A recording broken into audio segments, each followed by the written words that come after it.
नमस्कार, आप देख रहे हैं एएनबी न्यूज और मैं हूं आपके साथ प्रियंका तिवारी। शुरुआत करेंगे स्वर्णिम मध्य प्रदेश छत्तीसगढ़ और शुरुआत करेंगे खबरों के साथ। मुख्यमंत्री बघेल ने निवास कार्यालय में छत्तीसगढ़ प्रदेश राइस मिलर्स एसोसिएशन के पदाधिकारियों और सहकारिता विभाग के अधिकारियों की बैठक ली। इस दौरान सीएम बघेल ने प्रदेश में समर्थन मूल्य पर शुरू हुई धान खरीदी की समीक्षा की। इस दौरान सीएम बघेल ने मिलर्स एसोसिएशन के आग्रह पर कस्टम मिलिंग के राज्य में ऑटो पंजीयन की व्यवस्था शुरू करने के अधिकारियों को निर्देश दिए। इस दौरान राइस मिलर्स एसोसिएशन के पदाधिकारियों ने धान के उठाव और मिलिंग की कार्य योजना समेत कई विषयों पर चर्चा की।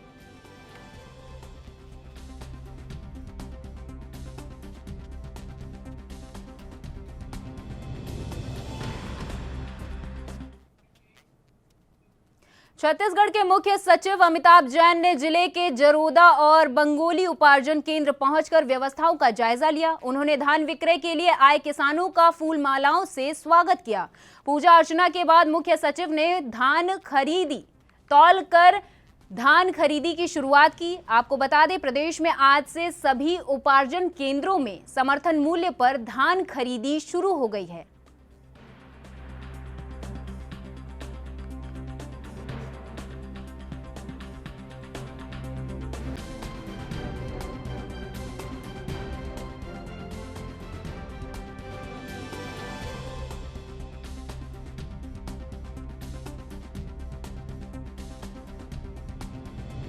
मध्य प्रदेश में राशन आपके ग्राम योजना की शुरुआत हो गई। मुख्यमंत्री शिवराज सिंह चौहान ने आज इस योजना के बारे में जानकारी दी। आप भी सुनिए उन्होंने क्या कुछ कहा।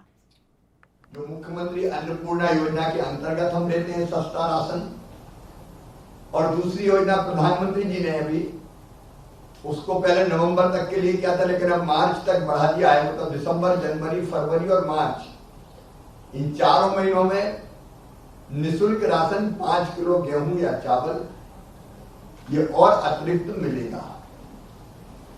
अब ये गेहूं ने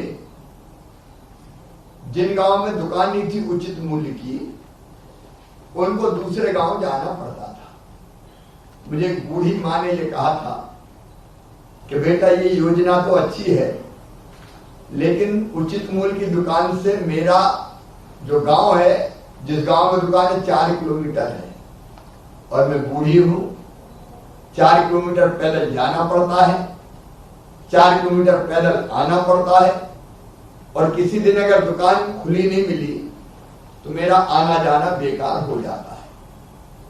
कुछ भाई बहनों ने यह भी कहा कि हमारी 1 दिन की मजदूरी चली जाती है राशन लेने में, तो 1 दिन की मजदूरी चली जाए तो फिर राशन ही हमें लगता है कि महंगा मिल रहा है।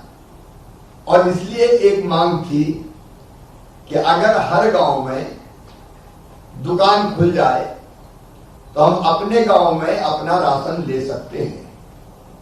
मैंने बूढ़ी मां की बातों पर भी विचार किया। जो अलग अलग भाई और बहनों ने मुझे बताया था कि 1 दिन की मजदूरी मारी चली जाती है, या अगर उस दिन दुकान बंद मिली तो फिर दोबारा जाना बहुत कठिन हो जाता है। इन सब चीजों को ध्यान में रखते हुए हमने योजना बनाई कि जो नवासी जनजातीय ब्लॉक है, आदिवासी ब्लॉक हैं, अभी उसमें योजना शुरू करेंगे और हर जगह हम दुकान नहीं खोलेंगे, लेकिन एक गाड़ी में राशन लेके गाड़ी के माध्यम से वो आपके गांव में गाड़ी पहुंचे। एमपी में कोरोना के बढ़ते मामलों के बाद सीएम शिवराज सिंह चौहान ने आज वीडियो कॉन्फ्रेंसिंग के जरिए क्राइसिस मैनेजमेंट ग्रुप की बैठक ली। सीएम शिवराज ने कहा कि क्राइसिस मैनेजमेंट कमेटियां सक्रिय रहें। सावधानी का पहला मतलब है कि टेस्ट करवाएं, लोगों को टेस्ट करवाने के लिए प्रेरित करें। पॉजिटिव आने के बाद आसपास के लोगों को सतर्क करें, मास्क लगाएं। इससे 90% आशंका कम हो जाती है कि हम संक्रमित होंगे।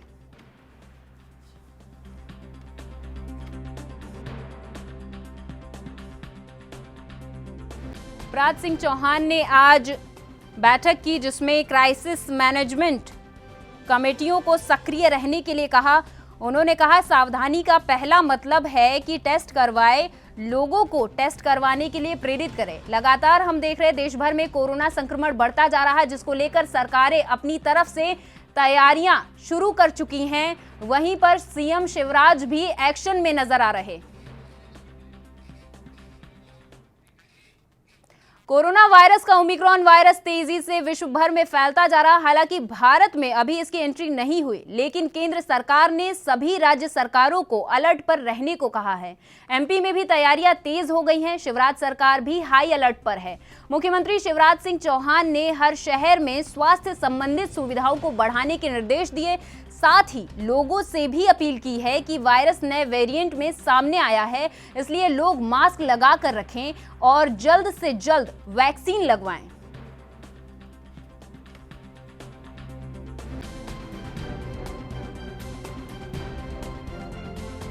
हमारे यहाँ 204 बेड उपलब्ध हैं और तैयारियां पूरी तरीके से, पहले भी तैयारियां थी, आज भी वही तैयारियां हमारे पास सभी हैं। ऑक्सीजन भरपूर मात्रा में है, पलंग 204 है, स्टाफ है और आने वाला भगवान न करे ऐसा वायरस आए वापस, पर सतर्क सभी को रहना है, इसीलिए हम लोगों ने फुल तैयारियां करके रखी है यहाँ पे। सर, किस तरह की तैयारी है यहाँ पे, क्या क्या मशीनें हैं और कितना गैस का प्लांट लगा रखा है? कितने हमारे यहाँ 2 प्लांट लगा रखे हैं। उसके बाद हमारे पास लिक्विड ऑक्सीजन है, जंबो सिलेंडर की व्यवस्था की है। पर बेड पे ऑक्सीजन सप्लाई की व्यवस्था पेशेंट को वहीं बेड पे मिलेगा और सारी व्यवस्था पूरी तरह से कर रखी है हम लोगों ने। देखिए, अभी हम लोगों का जो मेले हैं और जो दूसरे इस प्रकार के आयोजन हो रहे हैं उन पर टीकाकरण और उसके दोनों डोजेस पूरे हो गए हैं। इस पर फोकस रहेगा। हम लोग रेगुलर चेकिंग भी करेंगे, कैंप भी लगवाएंगे। अगर किसी का टीकाकरण नहीं हुआ है तो हम लोग तत्काल टीकाकरण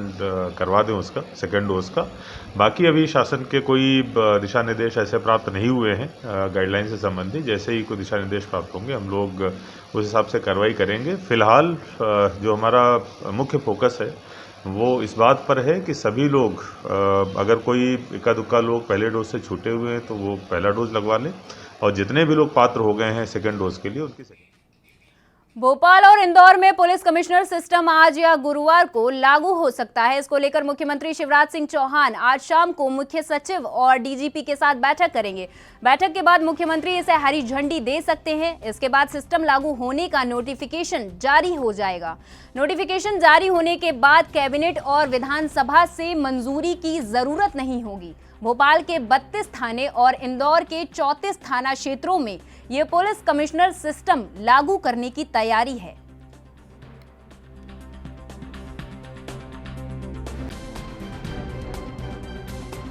पुलिस कमिश्नर सिस्टम आज या गुरुवार से भोपाल और इंदौर में लागू हो सकता है। इसको लेकर शिवराज सिंह चौहान ने पूरी तैयारियां कर ली हैं। जहां एक तरफ शिवराज सिंह चौहान कोरोना को लेकर सतर्क दिखते नजर आते हैं, वहीं पर दूसरी तरफ पुलिस कमिश्नर सिस्टम लागू करने की तैयारियां भी कर चुके हैं। कोरोना की तीसरी लहर की संभावनाओं को देखते हुए आमजन सावधानी पूर्वक रहें। घर से बाहर निकलते समय मास्क का उपयोग जरूर करें, सुरक्षित दूरी बनाए रखें। जिन लोगों ने भी कोविड-19 से बचाव के लिए टीकाकरण नहीं कराया है वे टीकाकरण अवश्य करा लें। ग्वालियर के कलेक्टर ने कल शाम कलेक्ट्रेट के सभा कक्ष में कोविड-19 के संबंध में बैठक को लेकर ये बात कही। उन्होंने कहा कि हम सबको कोविड-19 की तीसरी संभावित लहर को देखते हुए सभी प्रबंधन के कार्य युद्ध स्तर पर प्रारंभ करने होंगे। कलेक्टर ने ये भी निर्देश किए कि पहली और दूसरी लहर में जिस प्रकार अधिकारियों ने अपने दायित्वों का निर्वहन किया था वे सभी अधिकारी तैयार रहें।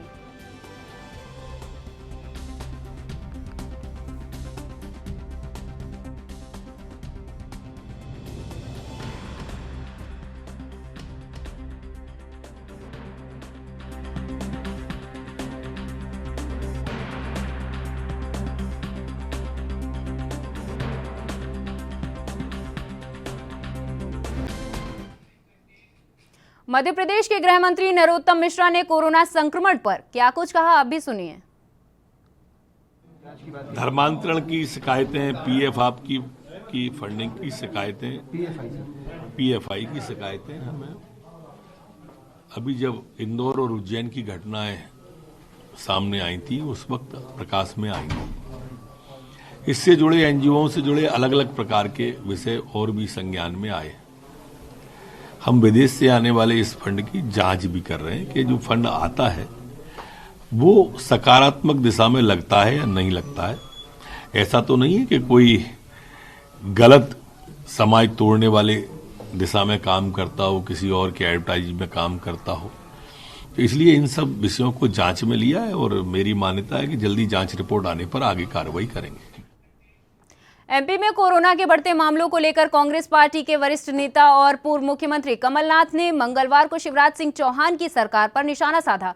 कमलनाथ ने लगातार 7 ट्वीट किए और कोरोना प्रतिबंधों में ढील दिए जाने को लेकर राज्य सरकार की खिंचाई की। मध्य प्रदेश में पूर्व सीएम कमलनाथ ने लगातार 7 ट्वीट करके प्रदेश सरकार पर निशाना साधा। उन्होंने ट्वीट में लिखा कि मध्य प्रदेश में मुख्यमंत्री ने जब 17 नवंबर को कोरोना को लेकर लागू तमाम प्रतिबंधों को हटाने का एकाएक निर्णय लिया था, स्कूलों को खोलने का निर्णय लिया था, आयोजकों को छूट प्रदान करने का निर्णय लिया था, तभी मैंने विरोध किया था और मैंने उसी दिन कहा था कि सरकार को एकदम से तमाम प्रतिबंध हटाने की बजाय धीरे धीरे चरणबद्ध तरीके से प्रतिबंधों को शिथिल करते हुए छूट प्रदान करनी थी, क्योंकि अभी खतरा टला नहीं है।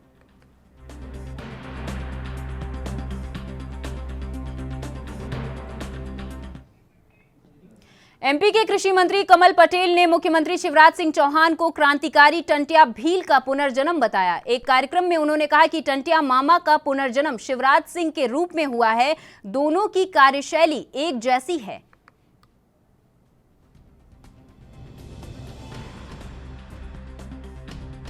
टंटिया मामा 4 अप्रैल 1884 में जन्मे थे, 42 में, और 47 साल की उम्र में कुर्बान हुए, शहीद हुए देश के लिए। लेकिन हमारी संस्कृति में पुनर्जन्म होता है कि नहीं होता? मानते हो कि नहीं मानते हो पुनर्जन्म? एक टंटिया मामा 1842 में हुए और दूसरे मामा शिवराज सिंह चौहान। टंटिया मामा इसलिए कहते हैं कि वो दुबले पतले थे। हमारा मुख्यमंत्री भी टंटिया ही दुबला पतला है, उनको भी मामा कहते हैं। टंटिया मामा भी कन्याओं का विवाह कराते थे, हमारे मामा भी कन्याओं का विवाह कराते हैं। टंटिया मामा भी बड़े लोगों को लूट कर गरीबों में बांटते थे। हमारा मामा लूट नहीं रहा, लेकिन जो टैक्स लगाते वो बड़े लोगों को लगाते और गरीबों में बांटते। समानता है। तो एक तरह से ये कह लें कि टंटिया मामा का पुनर्जन्म शिवराज सिंह। और यहाँ रुकेंगे एक छोटी सी ब्रेक के लिए, आप कहीं मत जाइए, देखते रहिए एएनबी न्यूज।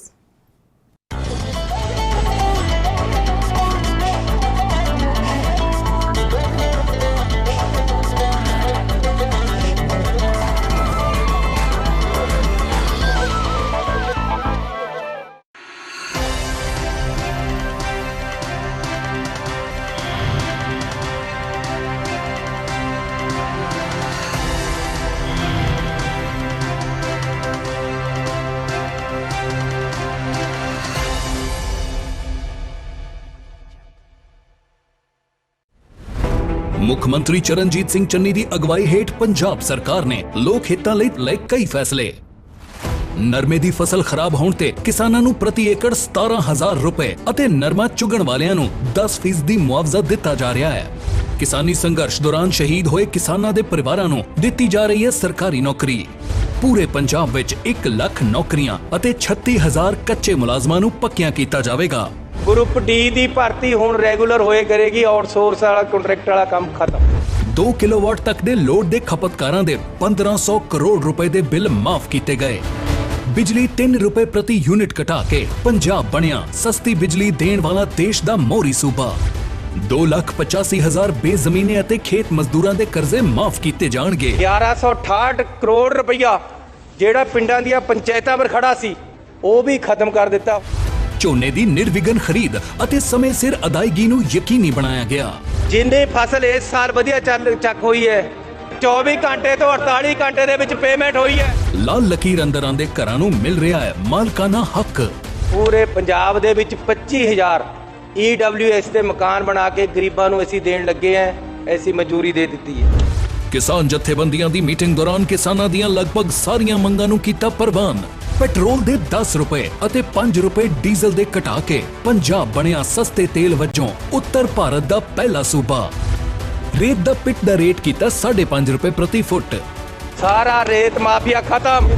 ਆਟੋ ਰਿਕਸ਼ਾ ਚਾਲਕਾਂ ਰੇੜੀਆਂ ਤੇ ਲੱਗੇ ਜੁਰਮਾਨੇ ਮਾਫ ਕੀਤੇ ਜਾਣਗੇ।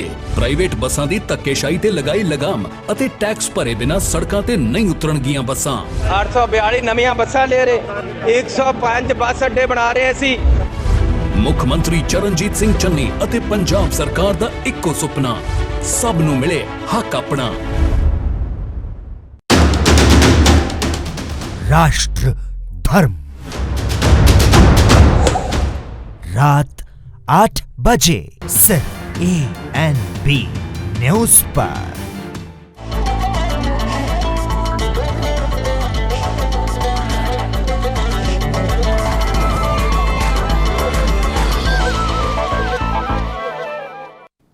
ब्रेक के बाद आपका स्वागत है और खबरों की ओर रुख कर लेते हैं। भारतीय रेलवे 25 दिसंबर से साबरमती से अयोध्या के लिए रामपथ यात्रा तीर्थ यात्रा शुरू करेगा। IRCTC के क्षेत्रीय प्रबंधक ने जानकारी देते हुए बताया कि इस यात्रा को 25 दिसंबर से शुरू किया जाएगा और 1 जनवरी 2022 को ये यात्रा खत्म होगी। मध्य प्रदेश होते हुए ये ट्रेन अयोध्या जाएगी। ट्रेन में 5 AC और 5 स्लीपर क्लास कोच हैं। IRCTC की वेबसाइट पर इसकी बुकिंग शुरू हो चुकी है। स्लीपर क्लास में यात्रियों को 7,560 रुपए और थर्ड AC के लिए यात्रियों को 12,600 रुपए खर्च करने होंगे। इस शुल्क में यात्रा का पूरा प्रावधान होगा।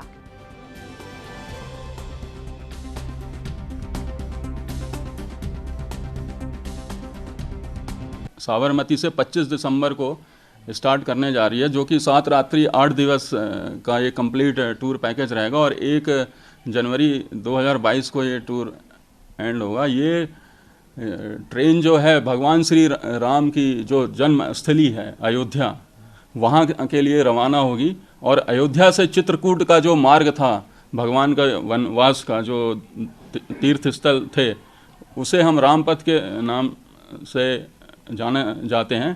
तो रामपथ यात्रा इस ट्रेन का नाम है और मध्य प्रदेश के यात्री इसका लाभ ले सकते हैं। इसके बोर्डिंग पॉइंट और डी बोर्डिंग पॉइंट जो हैं वो रतलाम है, नागदा है, उज्जैन है, मक्सी है, सीहोर है। मालवा क्षेत्र के जो अपने यात्री हैं यहाँ से बोर्ड कर सकते हैं। और इस ट्रेन में 5 डब्बे थर्ड AC के होंगे और 5 डब्बे स्लीपर क्लास के होंगे। मध्य प्रदेश में रीवा की हनुमाना नगर पंचायत के पास एक पुल की काफी लंबे समय से जरूरत है, लेकिन अभी तक ग्रामीणों को पुल नहीं मिल पाया। जबकि कई बार स्थानीय लोगों ने प्रशासन के साथ जनप्रतिनिधियों का भी ध्यान भी आकर्षित किया, लेकिन फिर भी स्थानीय लोगों की समस्या का समाधान नहीं हो सका। आपको बता दें कि पुल न होने के चलते लकड़ी के बने इस रास्ते से स्कूल जाते हैं छात्र।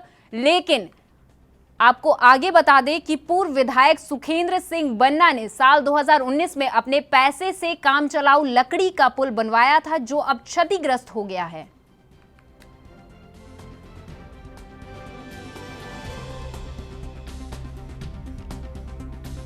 मुझे भी जानकारी लगी है कि वहाँ पे जब भारी बारिश हो जाती है तो आना जाना पूरी तरह से बाधित हो जाता है और लकड़ी का पाट लगा हुआ है। हाँ, ये बात सही है कि मुझसे भी ग्रामीणों ने कहा, लेकिन अभी उस पर कोई विशेष पहल नहीं हो पाएगी। आने वाले समय में हम प्रयास करेंगे कि वो बने। देखिए, हम आज़ादी की बात से लेकर के अभी तक की बात नहीं करते। समय समय पर जो जैसा रहा उसने काम किया अपने तरीके से। जहाँ तक मेरे 5 साल का सवाल है, जहाँ मुझे ज़रूरत समझ में आई या जिस रास्ते से मैं निकला और लोगों ग्रामीणों ने मुझसे कहा, हमने प्रयास किया। कई 2-4 जगह बड़े बड़े ऐसे हैं जहां हमने पुलों के निर्माण की बात करी। चाहे दादर पश्चिम की बात हो, वहां पे हमने 1.5 करोड़ की पुलिया मंजूर कराई। हमारे क्षेत्र में 2-3 पुलिया ऐसे थे जहां 75 करोड़ रुपये के गहिरारी नाला है, गोपला नाला है, उस पर 75 लाख रुपए की पुलिया मंजूर हुई। और भी जहां ऐसी ज़रूरत पड़ी तो ग्राम पंचायतों से भी हमने प्रयास किया था। रही बात जहां ये आपकी जिसकी बात कर रहे हैं, ये आपके ग्राम दुगौली है और इधर हनुमाना के आने जाने का बीच का रास्ता है। क्या है यहाँ? बहुत समस्या है, आने जाने में परेशानी होती है। बरसात में अब भी परेशानी है। क्यों परेशानी होती है? अरे यहाँ गड्ढा है, आने जाने में दिक्कत है, देख रहे हैं ना। एमपी के रीवा जिले में हत्या मारपीट जैसी घटनाएं प्रतिदिन बढ़ती चली जा रही। आए दिन रीवा जिले में आपराधिक घटना देखने को मिलती रहती है, तो कुछ ऐसा ही है रीवा जिले के हनुमना थाने के आमहा वासुदेव से सामने आया।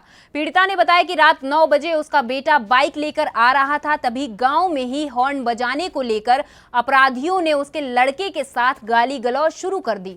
वहीं गाली गलौज सुनकर जब घर के लोग भी नजदीक पहुंचे, तब आरोपियों ने टांगा से महिलाओं और लकड़ियों से प्राण घातक हमला कर दिया, जिसके कारण महिलाओं के सर पर गंभीर चोट आई है। वहीं आनन फानन में घायलों को सामुदायिक स्वास्थ्य केंद्र हनुमना ले जाया गया।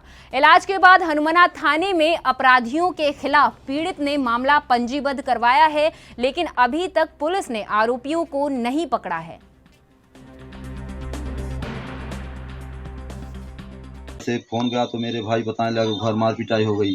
अब यहाँ आए, देखो घर में तो पूरे लहास तरफ पड़े थे, तो हम वहाँ से गए इधर से, तो भाई मोटरसाइकिल पर बैठा के ले गए थाने में। तो इनको बोलने का कोई शुद्ध खबर नहीं था, रिपोर्ट नहीं पड़ा। फिर अस्पताल ले गए। जब अस्पताल ले गए तो दवाई दर्पण सब हुआ। फिर वो डॉक्टर 10,000 रुपया मांगने लगा कि हमको 10,000 दो, हम केस बना दें। तो हम कहा साहब 10,000 हमारे पास नहीं है, हम क्या करें, हमारे पास 2,000 ले लो।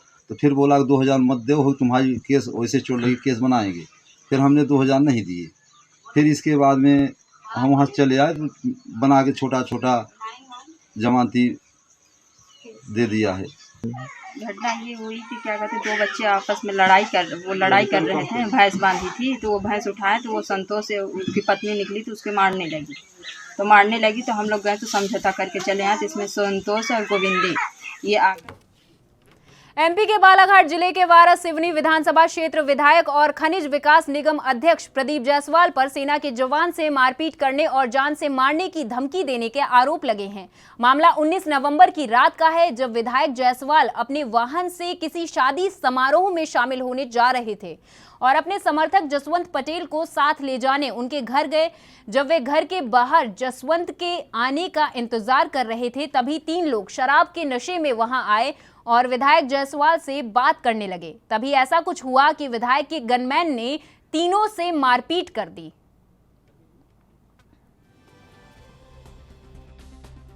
ग्राम वारा जी, किस संबंध में आज थाने पहुंचे आप? विधायक जी का बिहेवियर मतलब ऐसा बिहेवियर की जो भी अवांछनीय लगा। मैं उनसे एज में काफ़ी छोटा हूँ। उनका बिहेवियर ये कि हाँ, जानने पहचानने के बाद में भी हाँ चाचा नमस्ते, ये वो बात हुई मेरी। फिर पता नहीं गालियाँ बकने लगे, बोले हम तेरे को जानते हैं बे पवार, हैं पवार। ऐसी गालियाँ जो मैं बोल नहीं सकता अभी सामने आपके। घटना क्या थी? घटना ये कि मैं वहाँ पर वॉकिंग के लिए गया था शाम को, आफ्टर डिनर वॉक के लिए गया था मैं। वॉक करने वक्त मैं इधर चला गया, देखा थोड़ा घूमता ही इंसान, अकेले था मैं।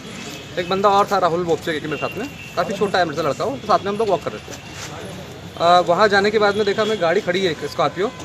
मैं देखा गाड़ी किसकी है, कौन है, देखा थोड़ा सा सुंदर सा घर भी है एक वहाँ पर, पटले जी की प्लॉटिंग है वहाँ पर, शायद जसवंत पटले जी की। तो देखा मैंने कि वहाँ पर गाड़ी खड़ी है, देखा मैं किसी गाड़ी है, हाँ तो विधायक जी है, नमस्ते हो रही हुई, चाचा नमस्कार।